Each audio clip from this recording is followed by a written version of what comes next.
¿Qué tal amigos de Epic Network? Les saluda con mucho gusto Einar desde la presentación del Far Cry 5, esta nueva entrega de la famosa franquicia de videojuegos, y tenemos el honor de entrevistar hoy a Andrew Holmes, uno de los escritores principales de esta nueva saga. ¿Quieren saber más sobre este videojuego? Acompáñenme.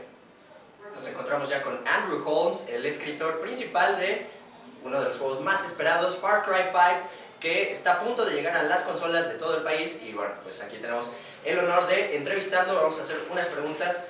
Hi Andrew, nice to meet you. Yeah, you too. What can you tell us about this new storytelling? Yeah, it's bringing the franchise to the United States. It's something that the team had wanted to do for a while, trying to figure out how do you bring Far Cry to the US. When we settled on the location of Montana, it really felt like a place that you could set a Far Cry game. The wilderness, the frontier setting, the wildlife, that sense of isolation that I think is core to what a Far Cry game can be.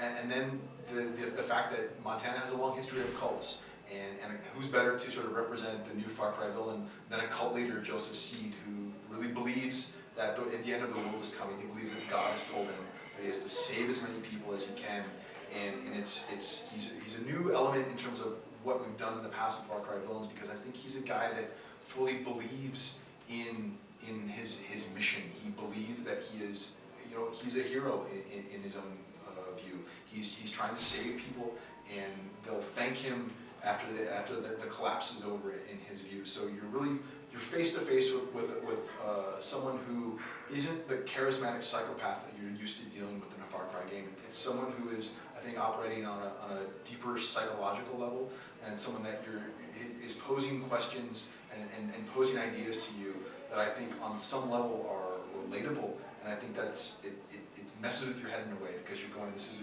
someone who's clearly bad and clearly doing horrible things, but you kind of see where he's coming from, and that's really the central conflict in the game. And it seems very close to the harsh reality.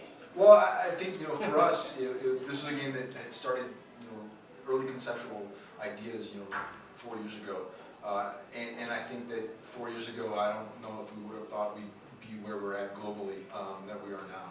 I think that Joseph's message and the game's message in particular is one about feeling that we're on the edge of something. We wake up, no matter where you live, you wake up in the morning and you're like, what happened? Like, what's about to happen today? There's a sort of sense that we are hurtling towards something bad, right? And I think the game is saying, if this is the case, do we have the capacity as a society to pull ourselves back from that edge, to overcome, to find out another way of dealing with this madness other than aggression meeting aggression? How can we find a better way to work our way forward? What are the gameplay and features that you think sets this apart from another Far Cry games? I think there's a lot.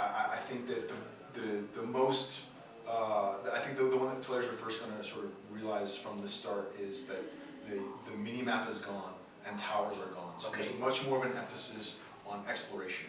And we're not dictating which direction that you go after the opening of the game. It's a non-linear approach. So it's really up to the player to say, where do you want to go? Who do you want to seek out? Which direction? Do you want to go north and deal with Jacob? Do you want to go to the west and deal with John, or east and with Faith? We're not dictating the path that you're going to take through this world. It's really up to you.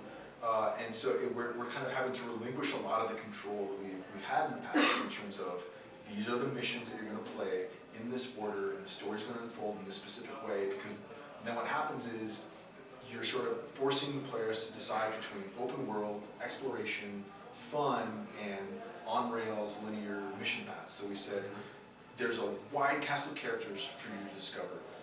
You find them by talking to people, and they'll have information about Falls End, north, and it's really up to you to go, okay, which direction you're going to go. And in terms of moving that story forward, it's all about building up your resistance in each of these 3 regions. And as that resistance grows, the villains in that region are going to insert themselves into your story. They're going to, they're going to capture you. You're going to have to deal with them. You're going to have to escape. And so that's what's really driving the overall story of the region. And then you're free to go out and explore the world, go fishing, or go find Boomer. Thank you so much for this interview, Andrew Holmes. I hope to see you soon here in Mexico. You're welcome. Anything you'd like to add? Just hope they all go out and get the game on March 27th and have a lot of fun with it. I think they will. Thank you so much. Eso es todo, amigos. Muchas gracias. Nos vemos en el próximo programa. Hasta luego. Y bueno, amigos de Epic Network, pudimos probar un pequeño demo del Far Cry 5 y les aseguro que si son fans de esta franquicia, seguramente les va a encantar esta nueva entrega que estará disponible próximamente en nuestro país. Se despide de ustedes, Einar, el Dr. Geek. Hasta luego.